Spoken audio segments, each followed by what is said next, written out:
Hello out there, and welcome to the 152nd edition of the Michael vs. Jason Horrorcast, where we love to bicker, argue, and debate all things horror, mainly one movie chosen at the end of each episode by the Devil's Wheel, so make sure you stay tuned for that. And this last week, hell has finally frozen over. I actually won my first of the year. We won't discuss that it's late February and, all that stuff, but I took us on a little bit of a journey here, a little Strangers Pray at Night. I'm very excited to discuss it from 2018.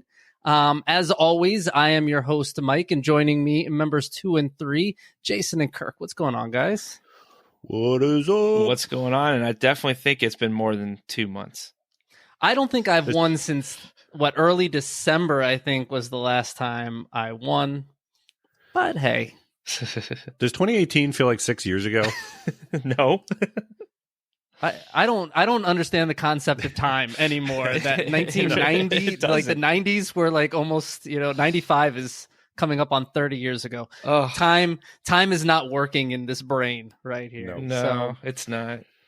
But if you have not seen Strangers Pray at Night, have no fear, but we are going to spoil the shit out of it. So I would stop this, go watch it, and then come back, or we're going to ruin the movie for you. And if you've seen the original Strangers, you literally still have no idea what's going to go on with Strangers Pray at Night. Two completely separate movies that I'm sure we'll dive into at some point here. But before we can get into the ratings, the reviews, the Devil's Wheel for what's coming up next, as we always like to start the show,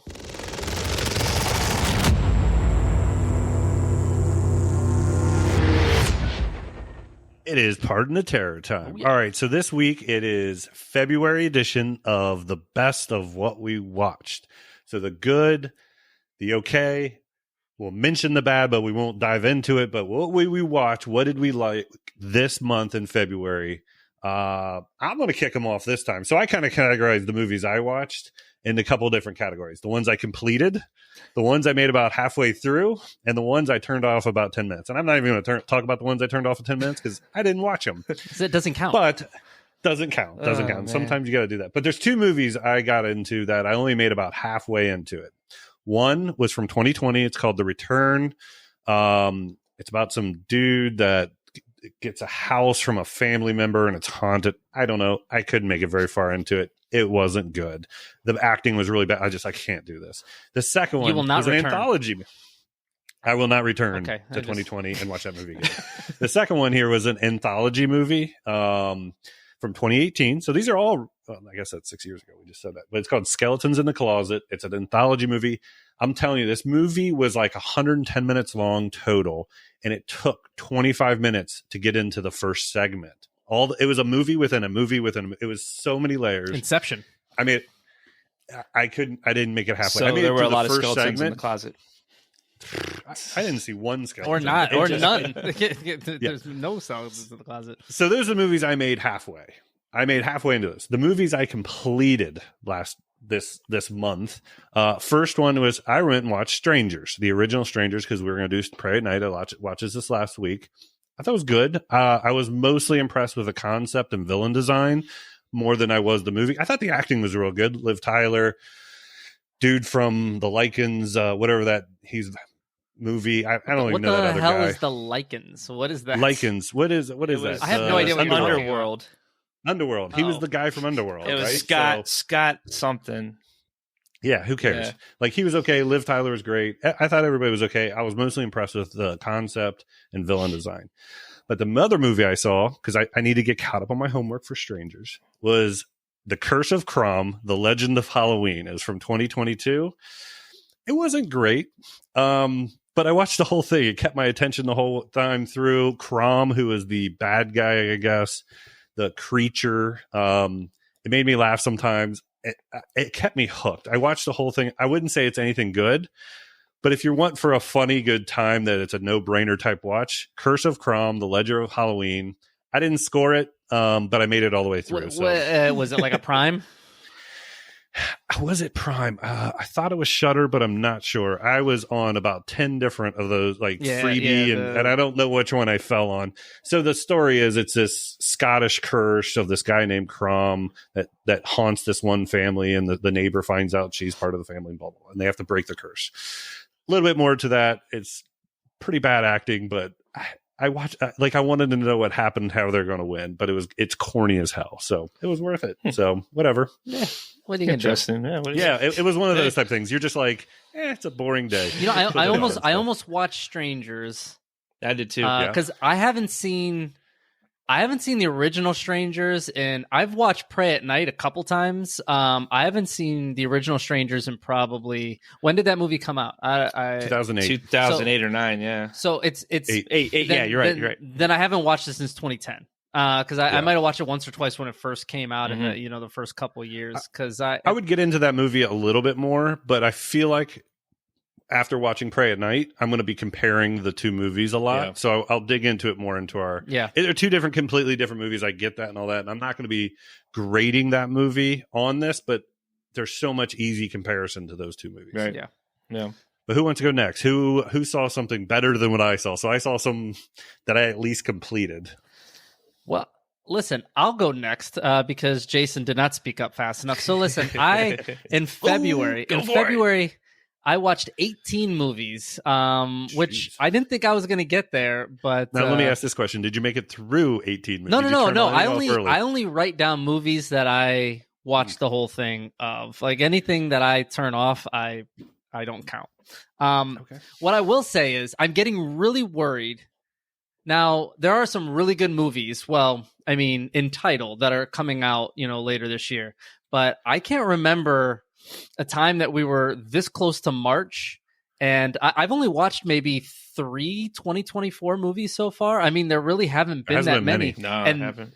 I can't say I've watched a good 2024 movie yet, so I'm starting to get a little bit worried about Destroy All Neighbors wasn't too bad about this year. Yeah, it was all right, but I mean, it wasn't great.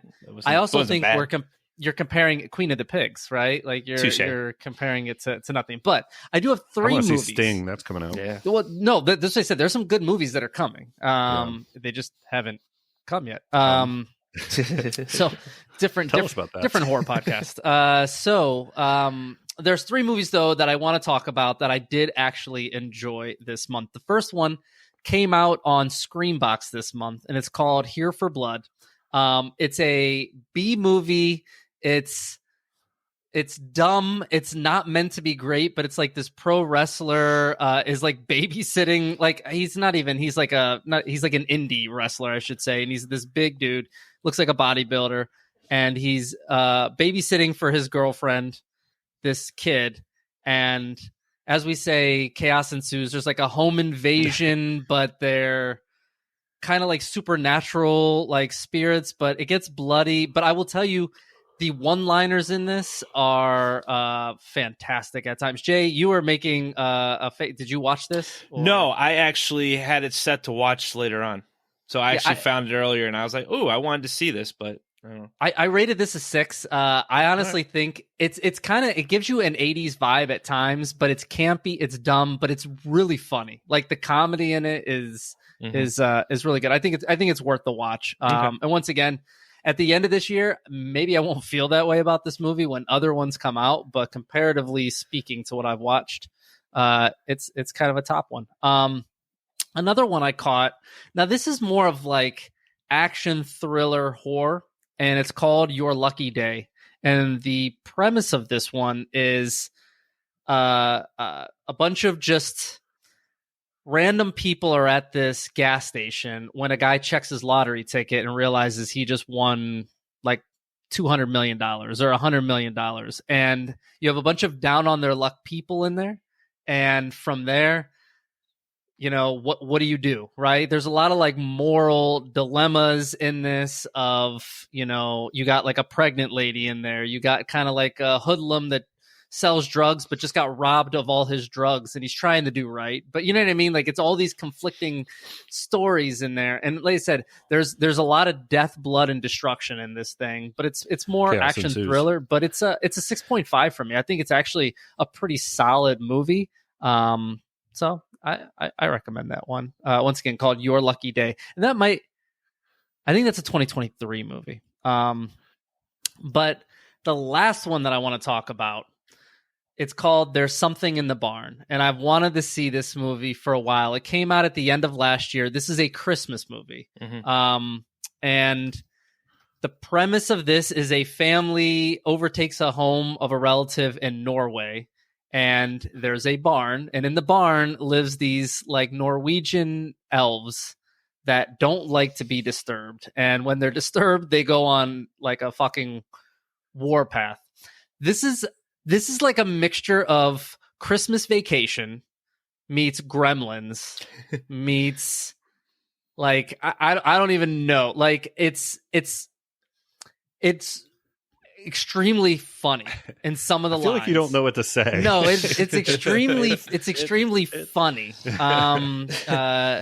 I'm looking at the pictures on Google, and it looks interesting. I will agree. It's something. I gave this a 6.5 as well. Listen, this isn't winning like any awards for anything, but I guarantee you, if you watch this movie, you will be entertained throughout, because even when it's slow, it's very funny. And you got to think, like, the dad makes one-liners like Clark Griswold all the time. Like, he's kind of like stupid about things. And Cousin Eddie goes to hell.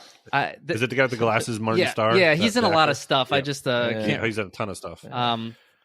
But it's like a fun family. You kind of know what's going to happen throughout the movie, but it does get like pretty violent and fun, in like a Gremlins way, you know. Like, and I definitely recommend this. Out of all those movies that I just recommended, There's Something in the Barn was my favorite that I've watched this year so far. Yeah, nice. So that's 2023 movie. It came out the end of last year. I would say if this was on during Christmas, I think it would amp it up a little bit more. But watching sounds like a Christmas in July type movie. It is. It's a fun one. I definitely recommend it. But Jay, what'd you watch? All right. So before I go into a couple movies I watched, just a reminder to everyone listening out there that tonight we start our Rick and Michonne Walking Dead first episode hits. So wanted to throw that out there because today is the day, and I'm excited about it. I don't even think I'm going to watch it, even though I watched all the Walking Dead minus the last year.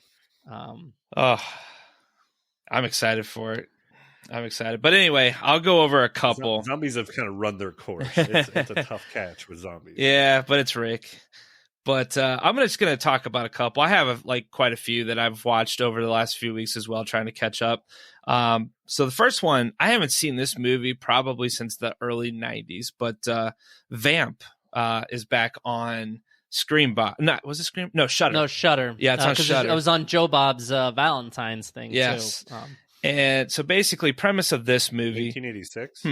1986. Yes, older movie. Yeah, it had Robert Russler in it, who was Grady from A Nightmare on Elm Street 2. But basically, they're these two guys. They're two friends that are trying to get into this fraternity, and they want to impress them. So they want to go get like a stripper of some sort to bring back and like to bypass all these stupid initiation stuff that you have to go through. Well, unluckily for them, it's a vampire haven. So it's got some pretty cool stuff in it. It's your typical. I mean, it's got Grace Jones as the lead vampire in this, and I thought she's the famous cover. Like, yes, everybody's seen this cover. Yes, and it's not a bad. I mean, I'd probably give this about a 5.5. It's not something that I would say you got to run to and watch, but it's definitely something that when you start to watch it, you're entertained. So it's all your 80s tropes, all your everything you're expecting, but it wasn't bad. Now the other one I want to talk about is one that I finally got to watch last night. And I had to rewind this and rewatch this like 4 times. But I finally watched Saw 10. Why'd you have to rewind it and watch it 4 times? That's a very simple movie. Because I kept falling asleep and I just kept forgetting what I was watching. It was so fucking awful. Oh. Like, honestly, I rated a 3. This, like... No way. I thought the first one was my least favorite of the entire series. This one fell right below it. It was I didn't. The first one, the original. The original one is my least favorite. Greatest movies of all time. See, I like 2 through 9. The first one I didn't like. This one I hated. I'm gonna be honest with you. Like, I kind of I like the fact that they wanted to go a little prequelish, and bring Tobin Bell's character back. I didn't like what they did with any of it though. It took way too long for anything to happen. Like the first hour, you're just kind of like picking your nose, like waiting for something to happen. I will say it starts off a little slow, but they're trying to give you his backstory. Yeah, I get that, but even like the contraptions and shit like that, like I thought they were very downplayed in this. There wasn't anything that was really that good. Even the eyeball thing at the beginning didn't even get to me. And you know me and eyeballs, like it was all just predicated, and I didn't really find any of it really fun. I had no fun. It was awful to me, and I'm glad I waited this long to see it because I'll never have to watch it again. No, I think so. Jason, I will 1,000,000% disagree with you on Saw 1, and I 1,000,000% agree with you on Saw 10. Like, I did not like Saw 10 either, but I think Saw 1 is, like you said, one of the greatest. No, Saw 1's freaking unbelievable. It's like Scream 1, but you don't like Scream 1, Kirk. So it's like, to me, it's like a different.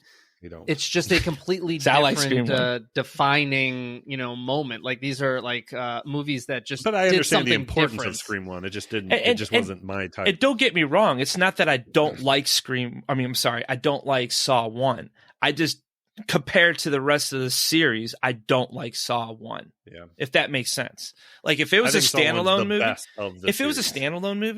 I probably would like it a little bit more. But just because you get more into. But it was the fun and games. It was until the second one. But it was a standalone movie when it came. The thing about Saw 1, but we didn't podcast it until 9 of them were out. Well, yeah, but that changes what your perception is on movies. Like I mean, the original director didn't direct. I don't think part 2 through 10. So it's kind of like. Actually, that's not true. I think they did, but you got to score the movie on the movie, not on other movies. Yeah, correct. But Mike keeps yelling you don't at me though about these type of things. But nobody does. But I do. Like you can't if you got to act like you don't know anything else that's about to happen. I mean, that was such a defining movie and moment. And listen, everybody's too. I thought it was boring. All right, so Saw 10 though. What's your take? What other movies did you watch? That's all. I just was doing those two. Yeah, so I didn't like Saw 10 either. I thought it took a little bit to get going. There's a lot of like happy-go-lucky story, and then everything was in the same room. It wasn't like a planned contraption with one of those Rube Goldberg machines like some of the other ones were. This was like a lady cutting up. I mean, some of the scenes were pretty gross, so it probably scored pretty high on like the Mayhem score on mine. But the other stuff it probably the problem you run into with Saw 10, it's number 10. Well, yeah, but I mean, it's like a Final Destination. They know what they do. They stick to the exact same mold every single time. If you just come out with them every couple of years, which we'll get Saw 11 later this year, but which takes place in between. Right after this, and I think part 2. The timeline, I'm it's all over the place. And I don't think they're trying. The other thing too is like Shawnee Smith is supposed to be playing this character way back, and she looked a lot like nothing like she used to look. So it just kind of threw everything off too. Yeah. Well, I don't think you can blame unfortunately they could do more with cinematography shit. And I think the problem I have is with John Kramer, right? Like is that Tobin Bell. They need to make him he's an evil guy doing evil things. Yeah. But they make him kind of like this, like he has a heart. Villain type but thing, then you also go, well, it's the beginning.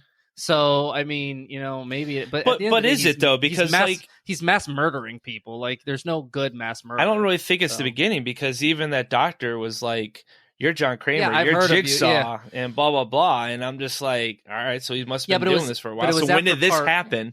No, but it was after part 1. So basically you had the incidents that happened that was like, astonishing. And then, this happened. But I don't know. Those are the type of movies you can't think of time. And you can't think of because, he builds like a contraption that would take, a normal person like a year to do. He does like 17 of them in 15 minutes. You can't judge it off that. That's, you just got to get rid of all that and just suspend belief and run it's a turn your brain off type movie. Yeah. I thought Saw X was better than it should have been. That was my thought on it. But yeah, anything else you guys want to talk about? Nope.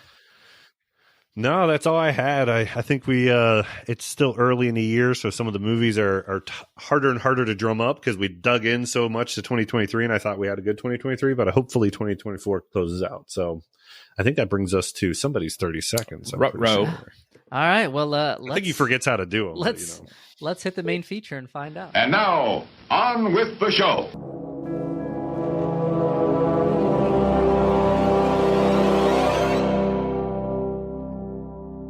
All right, welcome back. And as previously discussed, I finally get into the winner's circle and off the loser schneid for the first time this year. And honestly, guys, I'm on a streak right now. I'm on the longest streak on this podcast of one, and I'm pretty I've never met anybody that had so many streaks in my life than you. I'm going streaking. Have you ever seen that meme? It shows the people on the stands. One person's on first place, one guy's on second place, and the guy on third place is like shaking the bottle of champagne and celebrating. It's a meme that goes around. You're the person on the third place. I've never seen this meme, but damn straight. You got to celebrate all the little victories in life. And I took us back to 2018. Yes, 6 years ago. And to Strangers Pray at Night. And Kirk, this was a first time watch for you, right? First, yes. Absolutely. And then Jay, you've this is a second time. This is your second time. And Yeah. this is probably my third, I think. Yes. So, But no. the next words that come out of your mouth. All right, so we have a family of four, and the daughter is getting sent to boarding school, and they decide to take a family trip. They're stopping at the aunt and uncle's, who apparently own some kind of like trailer park or something. When they get there, it's quiet, nobody's around. They think it's suspicious, but it's just off season. Well, realistically, there's three mass maniacs that are killing everybody, or they killed everybody in the park. They terrorize the family until the parents die. Two kids remain. Maybe it's just one. We really don't know at the end, as the girl survives the end. So he survived. Well, they had a weird. I guess there was. You don't like he survives, but he's on a machine. I mean, he could have died. I don't know. Like, there's a knock at the end. Who knows? But I think I rocked the shit out of that synopsis. I think that was your best work you've done. I think it's my best work this year. This year. At the end of the day, like I said, it's very cut and dry, so it's very easy. It is. But you know what that means? It's time for Behind the Scream. All right. Strangers Pray at Night is a 2018 slasher film directed by Johannes Roberts and written by Brian Bertino and Ben Cady. It is the sequel to The Strangers from 2008 and the second installment of the Strangers film series. The film stars a bunch of people that we know, including Christina Hendricks and Martin Henderson. Plot follows a family vacationing to a secluded mobile home park where they are attacked by three masked strangers. Development of this film began actually in August of 2008 when Rogue Pictures had confirmed that a sequel was in the works, with Bertino co-writing the screenplay with Katai. It was originally slated to enter principal photography in 2009, during which time it was tentatively tilted to Strangers Part 2. Directors Laurent Bryant and Marcy, I can't say the last name, were considered to direct, but landed eventually to Roberts. After a troubled development period, filming of the sequel began in May 30th of 2017. The Strangers Pray at Night was released in the United States on March 9th, 2018, and in the United Kingdom on May 4th, 2018, grossing $32.1 million worldwide on a budget of $5 million. The film received mixed reviews from critics, with some considering it to be more entertaining than its predecessor and appreciated its satire of horror films, while others noted it as inferior to the original and called it cliched. On the review, Rotten Tomatoes, the film holds an approval rating of 40% based on 125 reviews, with an average rating of 5 out of 10, and IMDb gave this film a 5.2. There are 8 total kills in this movie. I was going to ask. Yes. Didn't do the math on myself. Yes. So I'll tell you a little facts. I got 3 facts here, and then let's see what you guys got. So fact number 1, in the original script, Liv Tyler was actually supposed to be back for an opening scene death. Obviously, that was when they were rewriting this in 2008 to do whatever with it, when Liv Tyler was available and so on and so forth. They rewrote it. They wanted to scratch it and do something completely different, which I'm kind of glad they did. Yeah. I'm going with that. The film was announced back in 2009. That's my second one.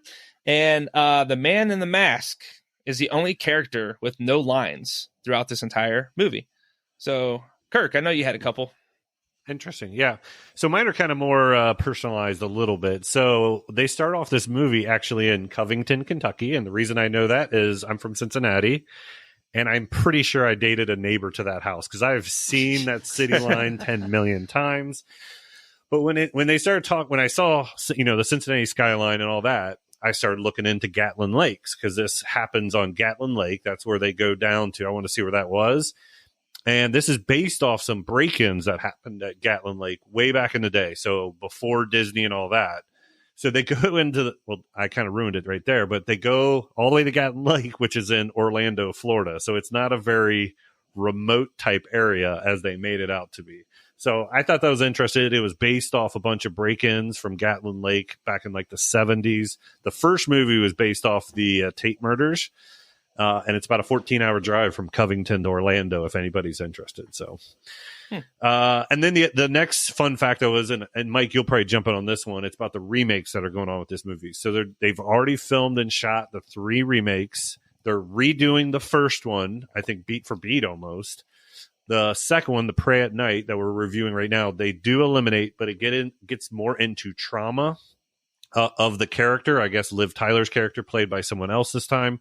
And they're going to keep the movies going on from there. They are not getting back into Prey at Night. So it's been kind of eliminated. But they're going to release all 3 movies within the same year. Yeah, well, the first one comes out May 17th, I want to say, May 17th of this year. So very excited for that. Yeah. I'll be interested. I don't see them releasing all 3 in 2024, but no, that'd be impressive. We'll see.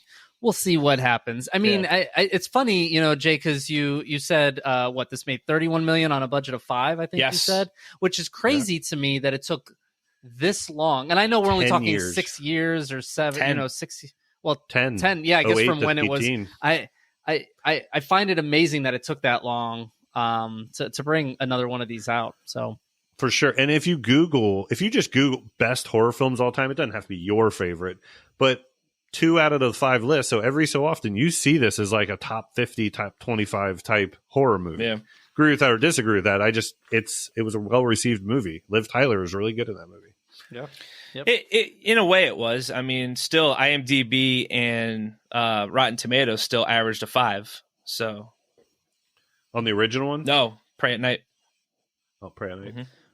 Well, let's dive into this a little bit here. So, here at the MVJ Horrorcast, we like to use a 1 to 10 rating system with in each of the category or acts, I should say, with 1 being disastrous, terrible, nothing there, and 10 being a masterpiece in there. And like I said, we rate on 5 acts, and the first act is Story Beats. And Kirk, why don't you walk our listeners through what Story Beats is?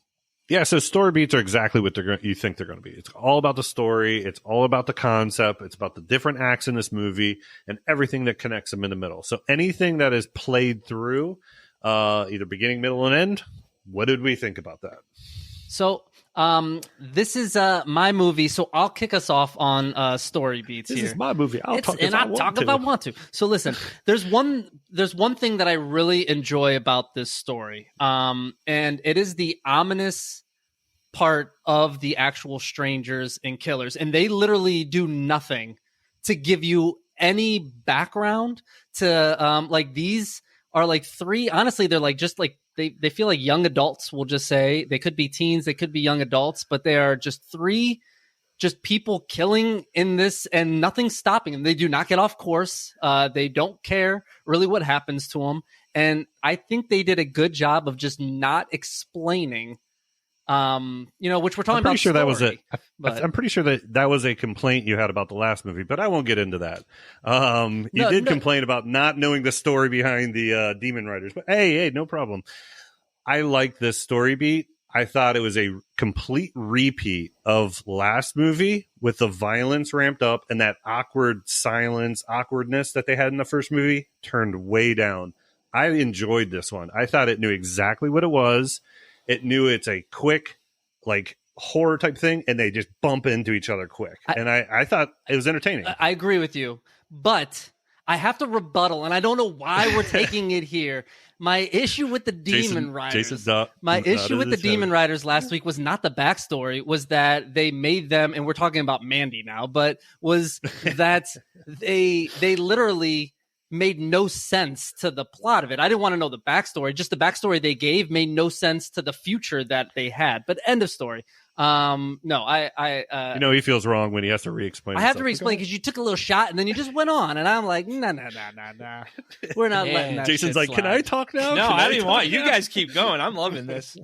Like this is like 3 weeks in the making here. So right, we got some pent up energy. Yes, you guys here, do. Listen, the only thing I really had problem with this movie at all, and they're all just small nitpicks. This movie's kind of filled with nitpick little things. Yeah.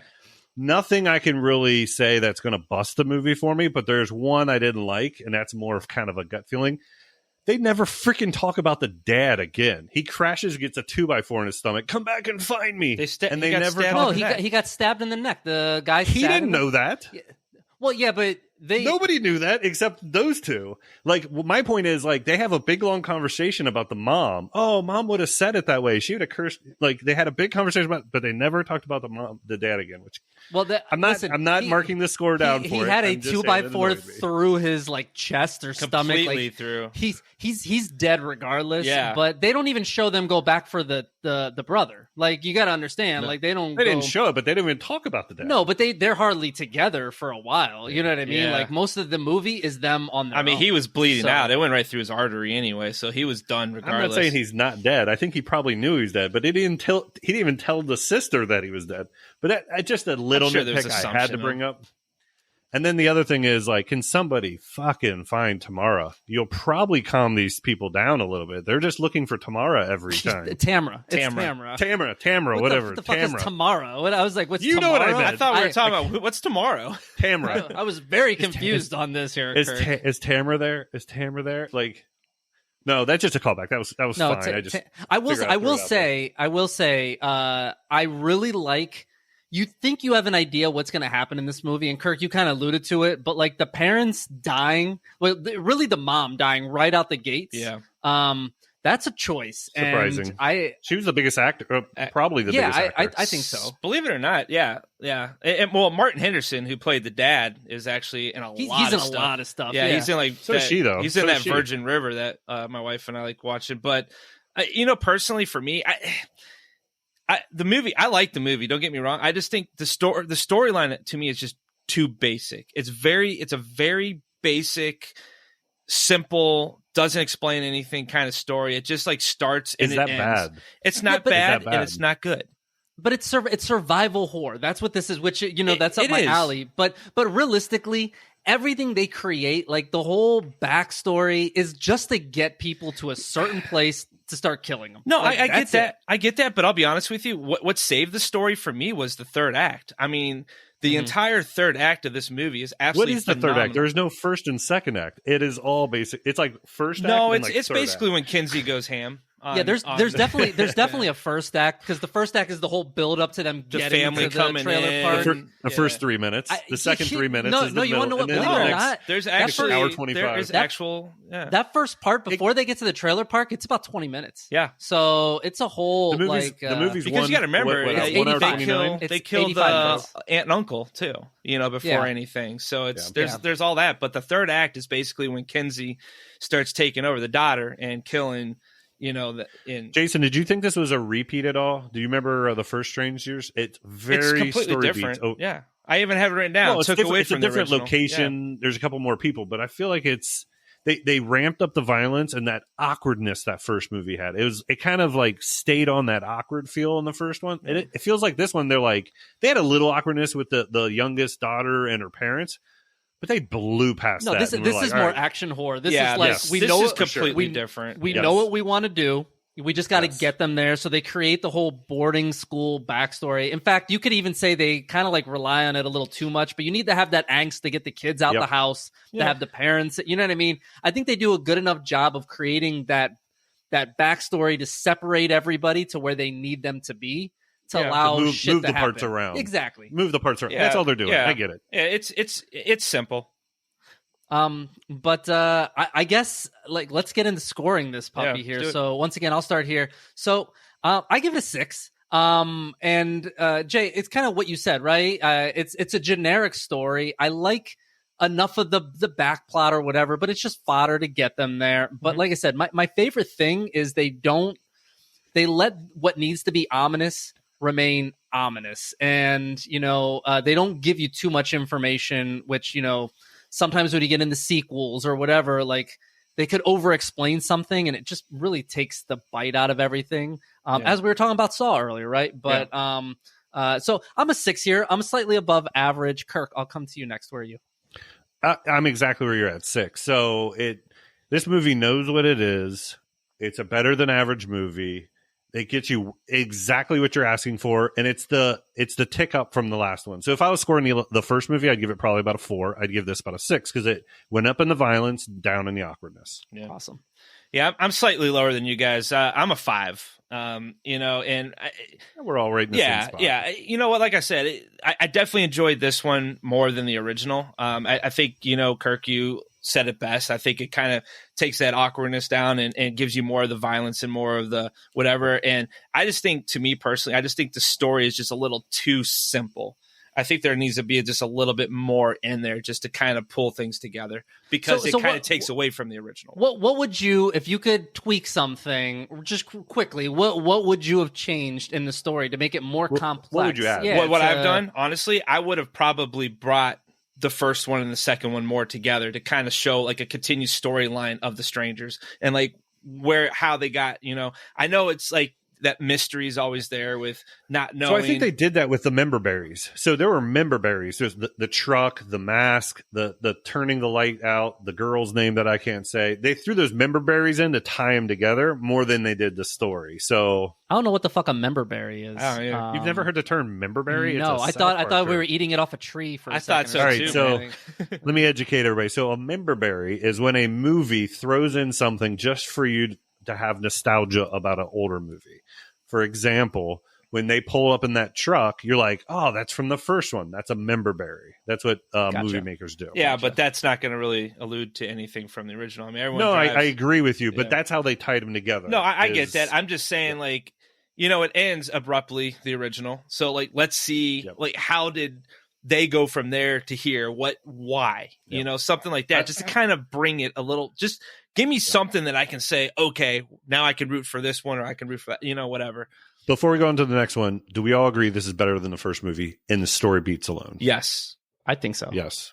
Yep, I agree. I think we're all. I got to rewatch the first one, but I'm. Well, there's a reason I've watched this one 3 times since it came out. I've watched Strangers once since it came out. Right. So, Yeah. all right. So, act number 2 is what we like to call the arc, and the arc stands for acting, relatability, and character development. Guys, what do we think here? So where the first one, I think, was strong on the acting. So Liv Tyler, dude from Underworld, whatever the hell his name is, I think they were strong and really carried the movie. I think this one didn't quite have that emotional connection and feel and acting that the original one had. They kill off their 2 best actors pretty quick on. Yeah. I didn't like the way they killed the redhead girl. Forget her name. Christina she just Hendricks? stood there, the mom. took it in the back. The mom. It wasn't the point of the movie, is the acting. Yeah. Right. That's Yeah. No, what the first one was. Go ahead, Jay. No, I was just gonna say I agree.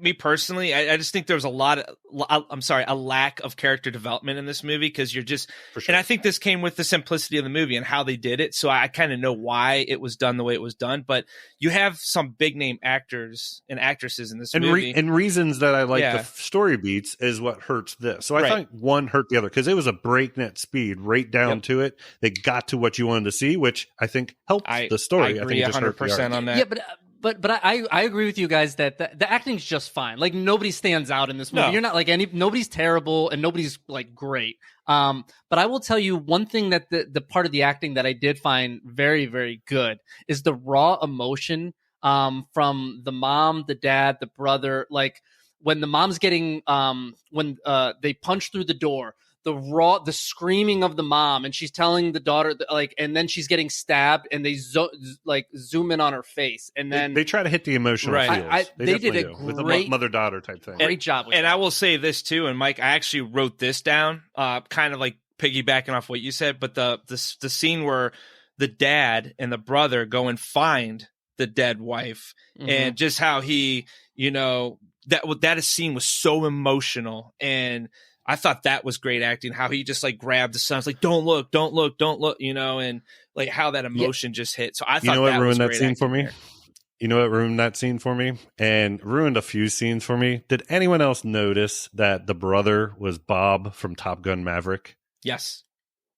I know I saw it from somewhere, but once you saw it, I couldn't get it out of my head. And Lewis Pullman. Every time he started screaming or something, I just was like, I just don't buy him. And it's not this movie's fault. It is definitely Maverick's fault. Just sometimes people play in a movie that they just become known for that. I will.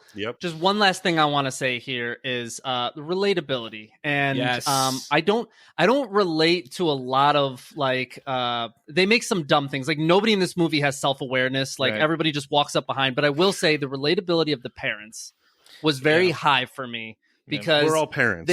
We're all parents, and like I said, this goes hand in hand kind of with that raw emotion. They were doing everything for their children and saving them, and I put myself not in like the kids. I was in the parents scenario of that level of protection, which honestly they didn't do, but they gave them a head start. But I related a lot there. Well, let's think about it for a second. This could happen. Like, this is not like monsters or like Back from the Dead serial killers or anything like that. Like, this shit, people are 100% That's why home invasion is one of my favorite genres, because it actually does scare me. Like, it's a possibility. It does. Absolutely. Cannot agree with you more. I will say these characters, they're in a giant fucking trailer park. And I wanted to put this in story beats, but it's in ARC. They're in a giant fucking trailer park. The odds of these people finding them is actually relatively small if the kids and the parents don't make every fucking noise under the sun. And every scene, they are as loud and screaming and out in open fields. Like, you literally could have got away. I mean, they're not that great of like serial killer like catching up on you. The guy, or they teleport. They've got some Jason Voorhees powers in both movies, the first and the second. Tunnels under the ground. I mean, it awakened to Tamara or Tamara. Tamara. All right, I Kirk. still need to find that. Kirk. They're still looking. Well, nobody's looking now. Maybe that's who knocks on the door at the end. What if that was Tamara? Like, hey, did you see my friends anywhere? But is Tamara here? Yeah, she's here. She's Kirk, give us a score on the ARC. Yeah, so I think this is reversed from the last category. So I think the first Strangers, I'd give it probably about a 6. I gave this one a 4. I think it's just average. I knocked it down a little bit for some stupid points Bob was taking me out of from time to time. But overall, it was average, and I marked it slightly below.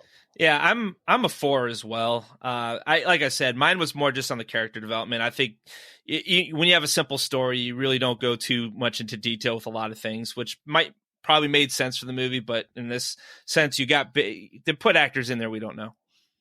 Yeah, I'm not as low as you guys, just literally slightly above. I'm a 5. I thought, once again, it's right there. The acting is average. The development was not great, but then, like I said, the relatability with the parents, it just, one knocks one down, one brings another up, but it ends up dead set in the middle.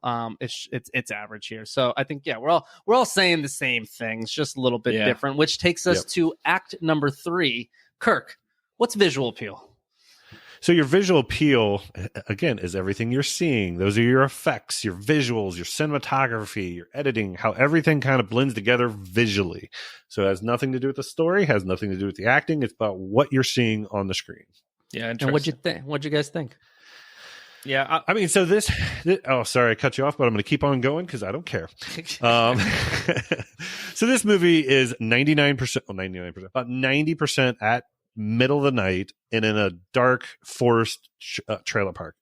You don't see a ton. I do like the look of the characters, but there's not a lot that stood out to me that I thought was interesting. Yeah, for lack of a better term. Yeah, I'm gonna agree here. To me, like one of the things I have written down is it's dark throughout. For me, the cinematography felt like I was watching a TV movie from time to time, and it just because like how it just with the dark, how it's just like on a TV movie, it's just kind of like that darker setting. That's just kind of like how it felt on this. Like I didn't really find it like there was anything that like visually stood out to me in this. Maybe I was overseeing things, but I don't know. I got to tell you, I think you're both wrong.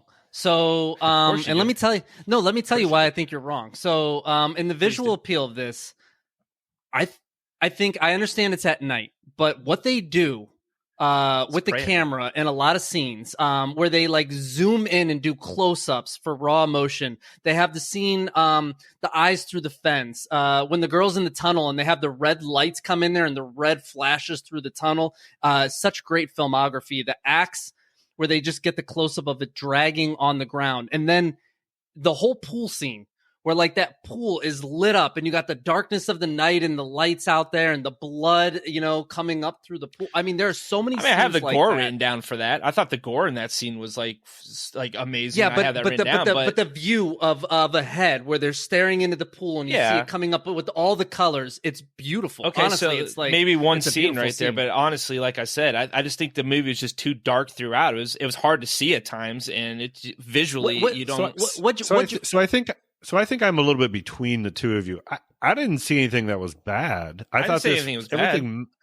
I thought everything stood where it should be, and they shot what they wanted to shoot. And I thought all the emotions you're talking about there, I just didn't think anything excelled. No, right. I thought these shots were excellent. And I will tell you one other thing that stood out. The peripheral shots. There were multiple times where somebody's slowly walking from the background and you're in the foreground of the scene, or like the cars coming from the background and you it takes you a second to realize it's a headlight in the or car whatever. Stuff, yeah. Like the way they film that stuff is great. I think it's fantastic, honestly, of how they do that. And it's enough throughout. Like I would say every 5 minutes there's a clever shot. Jay, I understand what you're saying of like the TV movie feel at times, and I'm 100% with you on that.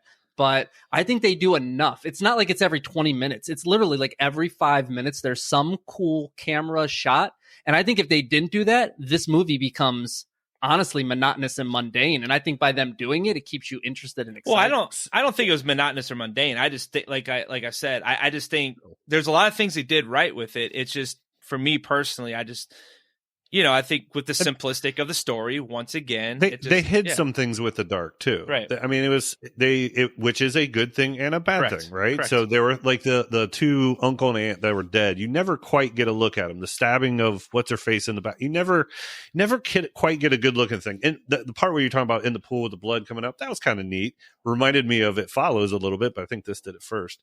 But I thought everything was good. Well, the aunt and uncle actually look really good. They show them tied up and dead with the dog in the room. But you had to pause. They use the dark. You see a glimpse of the face, but once again, I think less is more. The chin thing was weird. I agree. Less is more. I mean, I'm just talking through some of the scenes. It's just like you don't really. Yeah. Another part. I have no problems with anything. Another part of the visual appeal that we have not talked about. I think the masks are creepy as fuck. I brought it up, but I didn't. Yeah, I have that. I do have that written down. I did enjoy that. The doll face mask is creepy as shit. I think all three of them. Well, they are, but the doll face one is really creepy. It's just it's got that like clownish creepiness to it. The one mask reminds me of the Brightburn kid, Yeah, he does, or Friday 13th Part 2, I think, right? Yes, kind of with the bag on his the mask or sack or whatever on his face. But don't talk about your sack. The burlesque sack.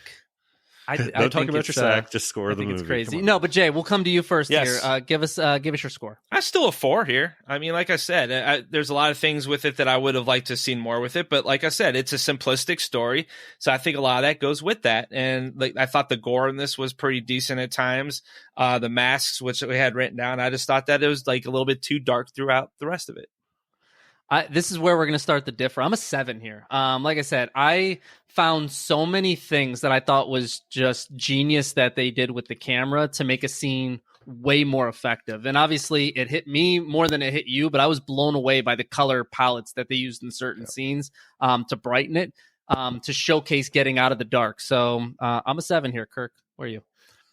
Yeah, so exactly where I thought I was going to be, right in between the two of you. So I was probably leaning more towards a 5, but I made it a happy 5, and then I kept thinking about it before. And the masks, I think, are really what pushed me over to the 6. Now I'm probably a sad 6 more than I'm a happy 6, because I feel like me and Mike are a little bit further apart. But I think me and Jason are pretty far apart either. Like, I didn't hate anything, I didn't love anything, but I love the character design, and even talked about that in the first one. I think that was a strength of the movie. So I liked it. It was good. All right. So now we're going to take it to Act 4, which is sound design. And sound design is everything about this. It could be the score, it could be the dubbing and the sound effects. Everything that goes into this film and sound is where we do design here. And I'll kick us off here. First off, the film's score itself, like the actual, like the little piano and synthesizers that they use. I'm a huge fan of it. Honestly, it feels very It's ominous. it honestly gives it gives me Halloween vibes at times. There's not the main Halloween score, but there's like a secondary score that it almost felt like they stole a little bit from, but it's very ominous. It's very good, and I enjoyed it. And I'll say this too, like when you start off a movie with Kids in America, playing in the car, and throughout the entire movie, that's like all he's doing is like the Man in the Mask is playing these like 80s like love style hits and like these like, which is so creepy, exotic style like 80s like new wave style like music and stuff. It's just I loved it because it just the scene with the dad where he literally turns the radio channel to, like an 80s pop song to stab him in the neck. And then he literally, when he's done, flips it off. It just makes that scene so much more creepier and just weird. Yes. So it's so funny. So we've been kind of twisting around the last few, and I'm very blah on this too. Like the score that you guys are talking about, I feel like I've heard that exact same score in about 50 other horror movies. It's that same kind of tense, and I almost started tuning it out as the movie went along. I did kind of dig the 80s vibe to some of the music, and Bonnie Raitt's song on there, Total Eclipse. Total Eclipse of the Heart, which they play at the pool during that whole pool scene, and that's just blaring in the background, which adds to that scene, in my opinion. Which Total Eclipse of the Heart, fun fact, was written for a vampire love story that never got made, so she just released it. But that being said, I do kind of like that 80s vibe for stuff, but I could hear it all, like, comparing it to the Mandy from last week, or even comparing it to the first one. Liv Tyler's character, I had a hard time hearing from time to time because she's so quiet. I think that helped the acting, though. Yeah. This I had no problem. But the score and the music, it was fine. But it was okay. At the same time, too, if you think about it, like, what probably maybe you picked this up, but of course they finish with Air Supply's Nothing at All, and they're playing this basically when it's just down to the Man in the Mask and Kinsey. He's like, basically both of them have nothing at all. Like her parents, her brother, she thinks might be dead. He's already lost Dollface and Pinup. So they both are down to it's the final thing. And all of a sudden, Nothing at All comes on. I'm like, this is fucking brilliant. But he had her dead to rights. He did. I don't know why he didn't drive, but he's also on fire, and he I don't know if he's making the best decisions at that point. At all. I just thought like adding that in there was just, it just adds to the creepiness factor of like why, like, right, like you want to be like, why would you, but the fact that they don't explain it is great. It just adds to it. All right, so I guess this one comes back to me. Yes. For sound design here, I'm a 7 again. I like the film score. The audio qualities, obviously, it's a 2018 movie, so everything's great there. The dubbing's great, the sound effects are great, but the 80s pop and the film score, I thought were both really good. So it's a 7 for me. Kirk, where do you land? Yeah, so I tried to go to a 6. I didn't go to a 6, but I tried to go to a 6 for Bonnie Raitt's Total Eclipse of the Heart. Couldn't quite make it there, so I'm at a 5. I thought the score is just, I've heard it 7,000 times in other movies. It's effective, but basic. See, I'm higher. I'm higher than Mike. I assume so. Yeah, I'm an 8. 8 now. I'm a rock. I'm an 8 here. Like I said, I think I thought the 80s songs were absolutely nailed. That's where you got him right there. He's stuck. Shut up. He's like, I want to hate 80s. this so bad. I want to hate this. No, not at all. But But 80s music pulls me back. But not even just the 80s. It's the songs that they chose and the times that they put the songs into the movie. It was brilliant. Like I said, nothing at all at the end. It definitely worked. It worked. And honestly, I'm with Mike on the score. I thought the score was ominous. It was creepy. I love the synthesizers. I mean, that's also 80-esque. It really worked with everything. I think it made some of those longer scenes kind of just work a little bit better. So I was all about the sound effects on this. Well, I like it. That's a new high score for this movie in the category 8 for sound. Jay. So that takes us to act number 5 out of 5, which is everybody's favorite, Carnage. But Jay, what is Carnage? What is Carnage? So this is where we kind of discuss a little bit about the kills. You know, did we have fun watching this movie? Was there no fun? Let's talk about the mayhem on this. And, you know, basically I'll knock this out really quick here. I talked about this in my behind the screen. There was 8 kills in this movie. And, you know, I thought the kills were done great. Like from what we saw, like there's some spooky shit going on and stuff. It was mayhem galore. I mean, what else can you ask for in a movie like this? Yeah, this is a fun movie. I'm cutting you off too. So this is a fun movie. And you're not getting through either. It's a fun movie. It's exactly what you want it to be. They shift up the right things from Strangers 1 to Strangers 2. I just had a lot of good time with it. There's not a ton of kills. There's like 7. They're they're okay. They're okay, but I liked it. I really enjoyed the mayhem. The whole movie is basically mayhem. The whole movie is basically fun. It's a giant cat and mouse game. Is what it is. Yep. You know what my favorite part of the whole Carnage and mayhem was? This movie has some great jump scares. Yeah. And so you have when the girl's in the tunnel and she's by, and all of a sudden I think it was Pinup or Dolphin. I don't know which one it was. Dollface. It's just all of a sudden right next to her comes out of the dark. Great jump scare.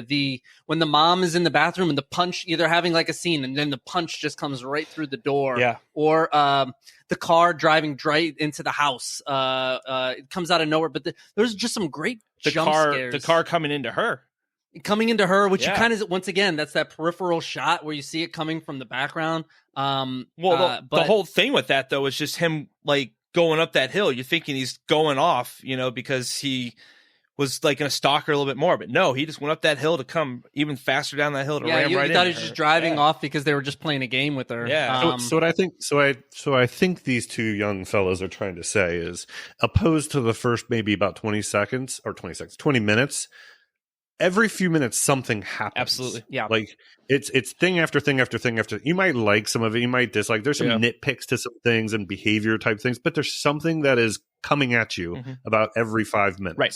And it's an hour and 25-minute movie and you get straight freaking to it. Yeah. Which I enjoyed. Takes right off after 20 minutes.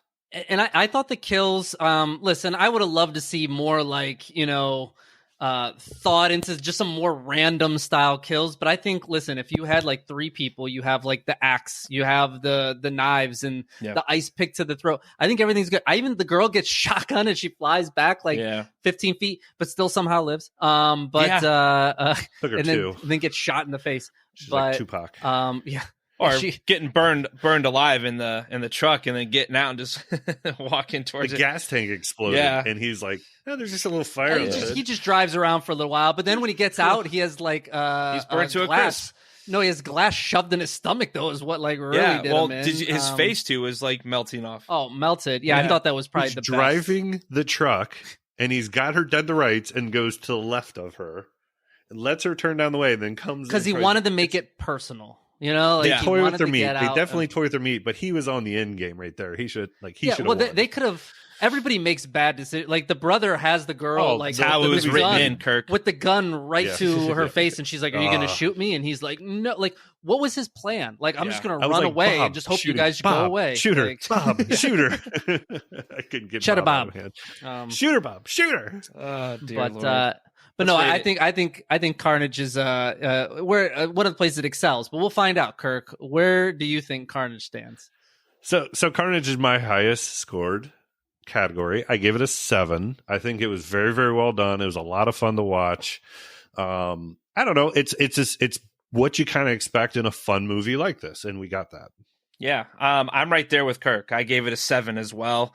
8 kills in this movie. I thought they were done well. The mayhem in this is like nonstop, but I had fun. It was absolute fun. I enjoyed it. Well, we should go to Vegas because we just hit 777s. Yeah, that's exactly where I fall in this. I was a big fan of this category. So that's our 5 acts. But before we can tally up a complete score, we do have the ability to give 1 to 10 or take away 1 to 10 bonus points here. And while I'm tallying up your guys' stuff, tell me if there's anything in there. No, I didn't add or subtract anything. I feel like we captured it pretty good because it's a simple movie, so there's not a lot to I add. agree with that 100%. I'm sticking with my guns here.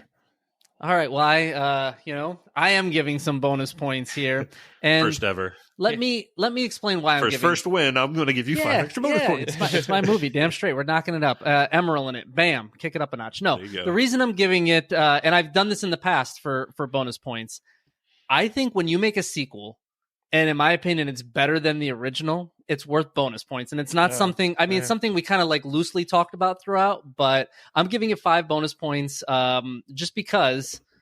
I don't think that makes it a better movie. At the end of the day, I think it's tough. I think it's tough. And Strangers, if you look up, Kirk, you talked about this earlier. It's what bonus points are for. It's our own little Strangers. Whatever. Strangers is widely reviewed as like this great like film and creepy and scary. It's and classic in a way. I prefer Strangers Pray at Night to Strangers. Oh, by far. When you make something better, to me that's where it is. I agree with you, and I wish I would have thought about that myself. I agree with what you're saying. I just don't think it's. But I'm still not going to get bonus points for it. Just because you don't have to. So we have a tie between Kirk and Jason here. So both of you guys were a 28 out of 50, which equals a 5.6 is where you both come in. So slightly above average. I came in at 32 out of 50, which is a 6.4, and knock on the 5 bonus points takes me up to a 6.9 on this movie. Wow. So I am a 6.9. You guys are 5.6. I've ever heard you give away. Listen, I really like the feel of this movie, the look of this movie, the sound of this movie, and it could be generic, but and that it's a Mike movie. Well, I put it on there because I like it. So yeah, that's a thing. That's there. We need more movies we have not seen than we get appropriate. I got one on the wheel. But, yeah, we all do. But that's where we land. So, Jay, I think you said about 5 is probably about the average on this movie. 5.2 was for Rotten Tomatoes, 5.2 was IMDb, 5 was Rotten Tomatoes. I don't know if we can even use Rotten Tomatoes anymore because we just found out that they've been getting paid based on their scoring. So Rotten Tomatoes might be falling through the cracks here a little bit. I'll just do IMDb every week. Is a legitimate score. Yeah, so you guys are pretty close to that, but slightly above that. And I like the movie more. This is my cup of 2018's tea, if you will. It's a good movie for 2018. I thought it was. Here's the thing about this movie. It's fun and it's repeatable. Like, it's an easy watch. Yeah. Yep. Yeah. It's fun. And, another thing you could have given bonus points for, it's 85 minutes. It's a really good length. This movie doesn't try to go 20 minutes more to just figure out, what it's doing. It knows what it is and it just gets to it. And I bet you the 3 sequels will, though. I think that's going to be the downfall of the 3 sequels. We'll see what happens. I hope not. But we'll find out. I'm excited for them regardless. I like these type of movies. But guys, that puts a nice little bow on Pray at Night. And now we got to find out what we'll be watching some other night here in the near future and take a ride on the Devil's Wheel.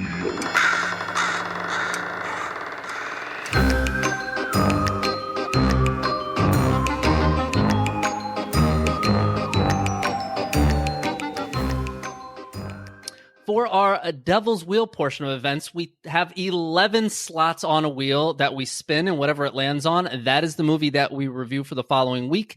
The breakdown of the 11 slots is each of us put 3 movies on the wheel, and one has to be a movie we've never seen. The other 2 is, whatever you want to put on there. We have one Devil's Pick that is on there, which if it lands on that, we go to a random generator that Kirk has, and whatever it lands on, we have to watch it unless we've seen it before. We'll respin. And then Jason had the most victories in January, so he has one extra slot on the wheel for this month, and this is literally the last spin. He hasn't done shit for me. And it's But they say it's important to help him. It's important to point. Well, it might. You never know today, but it's important to point out that in this month, because this is the last spin of this month, Kirk and I are tied at 1. So if Kirk or I win, we get the bonus slot in March. If Jason wins, the bonus slot goes to the devil because we'll all be tied at 1. Well, let's go, devil. We got some interesting. We got some interesting things here. Let's go, devil. I don't know if I like that. Well, I will give you my 3 movies. I'll give you my 3 movies because I was the only one obligated to make a change. So the movie that I've never seen before, which I still can't believe it, is 13 Ghosts from 2001. So that is staying on there. I have a listener request. Elliot asked us to put the Taking of Deborah Logan from 2014 on there. So that is also on there. And then the movie I'm adding on there, it's on Shudder. It came out in 2019 and it's called Yummy. So those are our, that is my 3 movies that are on there. Jay, since you are, actually, no, Kirk, I'm going to come to you next. Yes. Have you seen Yummy? I have. Oh, okay. I don't know if that'd be ever a movie I put on. All right. So my movies. So The Empty Man 2020, that is a movie I have yet to see. Ready or Not 2019, and Evil Dead 2013. So 2 very good movies. And Jay, we will always end with you here when you don't win, I guess, because you have 4 slots. So give us your movies on this wheel. Well, keeping Chud from 1984 and Street Trash, the one I haven't seen from 1987, and we're still going with Double X. X is on 2 of the slots. Yes. All right. So all that's left. There's a lot on the line here. I mean, I'm nervous. I'm kind of, it is spinning. I'm kind of nervous. I got nothing to lose, so I'm not nervous. That's true. Well, you lose your slot on the wheel regardless. Yes. And me and you could be tied too after this. 3-3. Wow. Not only are we going to the devil next month, but literally it was the bonus pick slot is what actually won on the wheel here. So it's X. X is what we'll be watching next week. But I specifically put on this bonus pick so that you would know which one was it literally the last bonus pick. So it did help you. It did help. Yeah, there it goes. It 100% helped you. And if it would have made it another 2 clicks, it was going to the devil's pick. So that's where we were. So Kirk, just so you don't feel like you were close to anything, you were not. But I was getting the way you said that. I was getting the generator ready. I was like, "Oh, it sounds like I was. That would have been crazy. That would have actually been really crazy. It still would have been the devil next month, though. But so next month we will be going to the devil. Will have 2 slots on the wheel. None of us won. That's actually kind of that's sad. But Jay, now it's 4-2-1. Jay is back in the winner circle, of course, because why not? I was really hoping that maybe I'd catch up and we'd be 3-2-2. But listen, I'm excited to go back and watch X. I haven't seen it since Me too. It literally maybe the day it came out. Yeah, so haven't seen it since then. Yeah. What was that? 2021? 2022. 2022. Mm-hmm. Yes. Wow. And at some point this year, we're going to have Maxine. So yes, we'll see.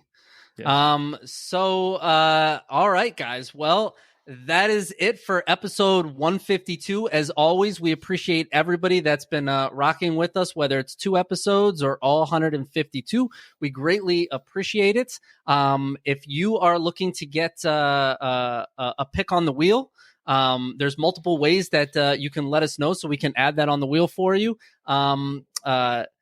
Instagram is a great way. MVJ Horrorcast. We have a great YouTube channel if you go to the MVJ Horror.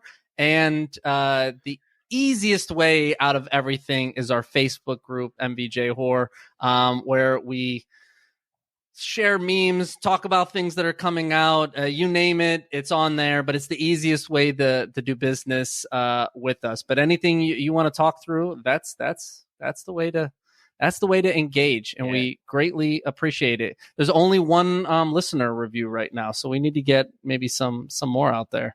But all right, guys. Well, with that being said, I guess we know that X marks the spot.